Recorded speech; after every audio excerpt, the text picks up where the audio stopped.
When I was on my 20th birthday, I joined the Navy, the WAVES. It's Women's Auxiliary Volunteer Emergency Service, is what the WAVES stand for.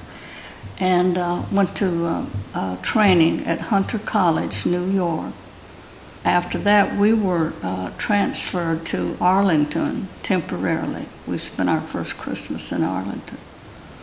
And then we were told that we had to report to another place in D.C., Wave Quarters D it was called. And I had no idea what we were getting into, and no one else did either. But the place was fenced in, and I understand there was 4,500 waves in this facility. They all did not have top secret clearance. But anyway, I was picked for top secret clearance.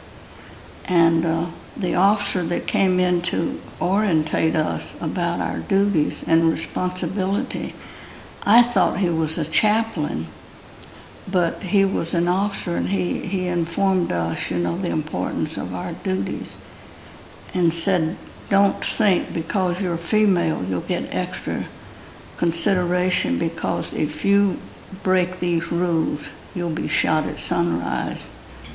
And I took them literally.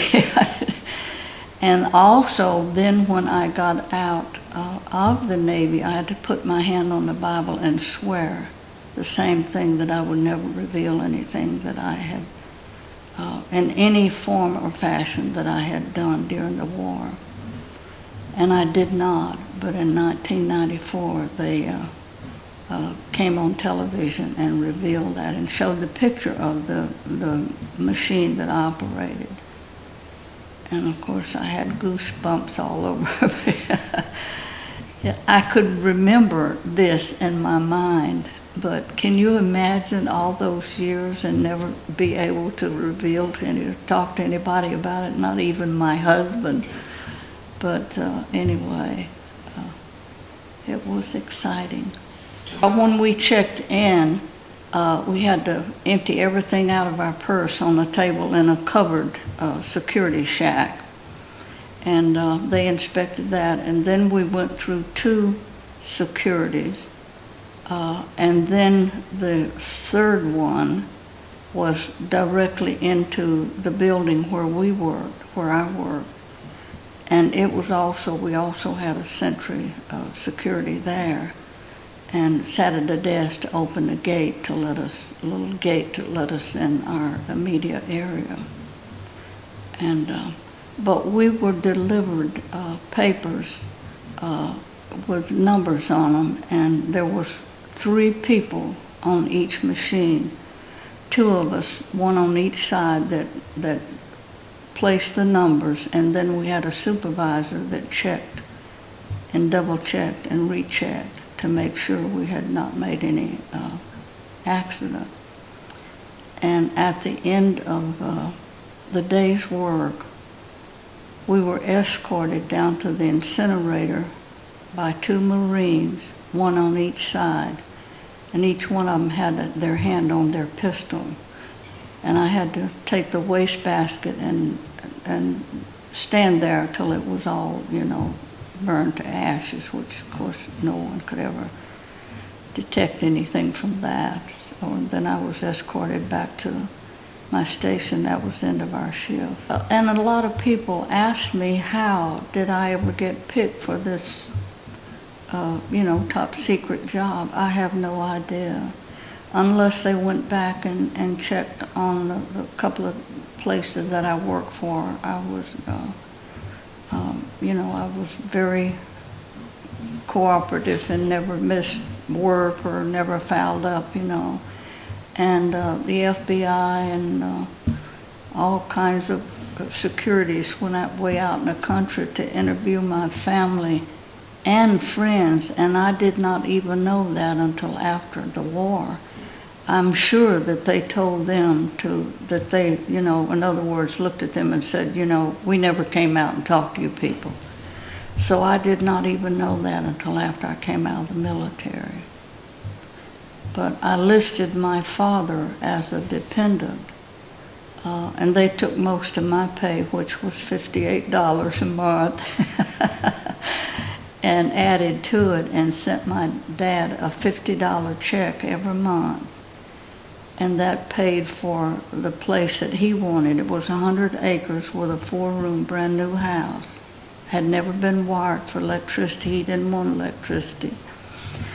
And it was a last water-driven active grist mill in the state of Alabama to anybody's knowledge. But that was what he paid for 100 acres with a house, and the grist mill was $1,200. So I was released under what they called the point system, because they wanted us to get back and help support our families. Had I stayed in 2 months more, I would have made Chief Petty Officer, and I would have stayed in the Navy, because I loved what I was doing. And I know so often, I believe in the television review when they, in 1994, when they reviewed the responsibilities of these jobs, it said the worst thing that the women experienced was changing shifts. See, we had to change shifts every 2 weeks. But that did not bother me. I had no problem with that. I didn't have any problem with any of it. I had traveled for a year or so, and up and down the East Coast, and I decided I was going to do something constructive. So I had all my papers ready to go to Chicago under the GI Bill and study fashion designing on Monday morning, and on Saturday night I met Richard, and so I never got to fashion designing school. And my friend that I was rooming mate with up there in D.C., she was going out with some Navy officer and wanted me to go out with Richard.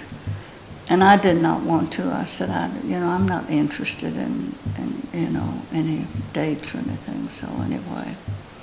But after we got home, and Dorothy asked me what I thought of Richard, and I said to her, I'll probably marry him, and I did. I was born in Gordo, Alabama, Pickens County, and I lost my mother when I was 3 years old. I had a brother 1 year old, and my dad had been married before and had a daughter by that marriage, and her mother passed away. She was 10 years older than I. So she was 13 years old when our mother passed away. And she quit school in the 6th grade and stayed home and took care of 6 children. Now we're talking about no electricity, no running water. That's almost unbelievable, isn't it? But she did a beautiful job, because we all turned out to be pretty darn good citizens.